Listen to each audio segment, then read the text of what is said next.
નડિયાદમાં kidney hospital દ્વારા prostate કેન્સરને રોકવા નિદાન કેમ્પ યોજાયો, જેમાં 60થી વધુ સિનિયર સિટીઝનોએ તપાસ કરાવી.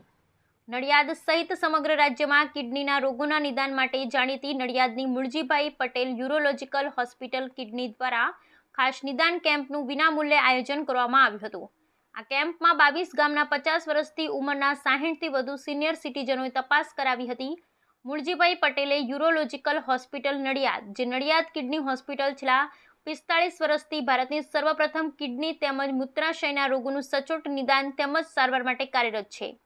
આ સંસ્થા નિદાન, સારવાર તેમજ મૂત્રાશય અને કિડનીને લગતા રોગોને અટકાવવા વિવિધ કેમ્પોનું આયોજન કરે છે. હાલમાં સંસ્થાના સિનિયર યુરોલોજિસ્ટ અને વિશ્વવિખ્યાત યુરોલોજિસ્ટ એવા ડોક્ટર મહેશ દેસાઈના માર્ગદર્શન હેઠળ 50 વર્ષથી ઉપરના વયોવૃદ્ધ પુરુષો માટે પ્રોસ્ટેટ કેન્સર માટે જાગૃતિ સેમિનાર અને નિદાન કેમ્પનું આયોજન કરવામાં આવ્યું, જેમાં ખેડા, આણંદ જિલ્લાના જુદા જુદા 22 ગામના 60થી વધુ સિનિયર સિટીઝનોએ લાભ લીધો હતો. આ કેમ્પ સંપૂર્ણપણે વિનામૂલ્યે હતો. Bureau report Naresh Ganwani, Halar express news, Nadiad. Cancer છે કે નહીં અને હોય તો એને ટ્રીટમેન્ટ કરવાનું. It is early detection. Screening એટલે અર્લી ડિટેક્શન અને ટ્રીટમેન્ટ, જેથી પેશન્ટોને આપણે ક્યોર કરી શકીએ. અને આની સાથે સાથે બીજો પણ ઉદ્દેશ એ છે કે મારી આગળ અત્યારે લગભગ 22 જેટલા સ્ટુડન્ટ છે. એ બધા સ્ટુડન્ટને પણ અવેરનેસ કેવી રીતે નિદાન કરવું એ ટેકનિક ખબર પડે, અલ્ટ્રાસાઉન્ડ વાપરતા આવડે, સર્જરી હોય તો સર્જરીમાં એ ફાયદો થાય. એટલે આ એક પ્રકારનું ડબલ એ છે, પેશન્ટને પણ ફાયદો થાય, અમારા ડૉક્ટરોને પણ ફાયદો થાય. અને પછી એનાલિસિસ કરીને જોવાનું કે આપણે જે રીતે આપણે જે ડેટા છે, આપણો ડેટા અને અમેરિકન ડેટા સેમ છે કે આપણે જુદા છીએ. મારી દ્રષ્ટિએ આપણે જુદા છીએ, તો આપણામાં શું પ્રકારનું જોવા જોઈએ એ આપણે નક્કી આ એનાલિસિસ કરીએ અને નક્કી કરીએ અને પછી એના ઉપર ભાર રાખીએ. આપણે એ જોવાનું છે કે કેન્સર થયા પછી આ કેન્સર કેટલો ભારી છે, આની ટ્રીટમેન્ટ કેવી આપવી જોઈએ, એનાથી લોંગ ટર્મ શું ફાયદો થાય, આ બધાનો સ્ટડી આપણે કરવાનો. તો આ એક મારો અટેમ્પ્ટ છે હોસ્પિટલનો.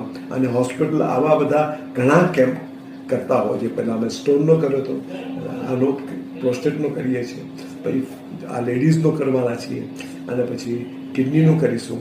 એવી રીતે ઘણું બધું આપણે કરી શકીએ. સર, આ ફ્રી કેમ્પ હોય છે? આ ટોટલી ફ્રી કેમ્પ છે. આમાં એક વસ્તુ પેશન્ટનું એક ખર્ચો નહીં, ઇન્ક્લુડિંગ આ બધું તપાસ થાય, લોહીનો રિપોર્ટ થાય અને MRI થાય, બધું થાય. એટલે બધું જ ફ્રી હોય છે. અમને અમે પૈસા ક્યાંથી લાવીએ છીએ? ડોનેશનમાં. હમણાં ઘણા બધા પેશન્ટ છે. હમણાં એક અગ્રવાલ ફેમિલી છે બરોડાની, એમને 25 લાખ રૂપિયા આપ્યા અને બીજા લોકોએ 5 લાખ રૂપિયા આપ્યા, 2 લાખ રૂપિયા આપ્યા. એમ કરી અને અમે આ અત્યાર સુધીનો ચલાવ્યું છે. અત્યારે પ્રયત્ન ચાલુ છે કે બીજું ફંડિંગ મળે. ને આપણે ત્યાં એટલા બધા દાતાઓ છે કે જેને પોતે સફર કર્યું હોય અને એમને પણ લાગ્યું હોય કે બીજા કોઈ સફર ન થાય, તો આ બહુ પુણ્યનું કામ છે.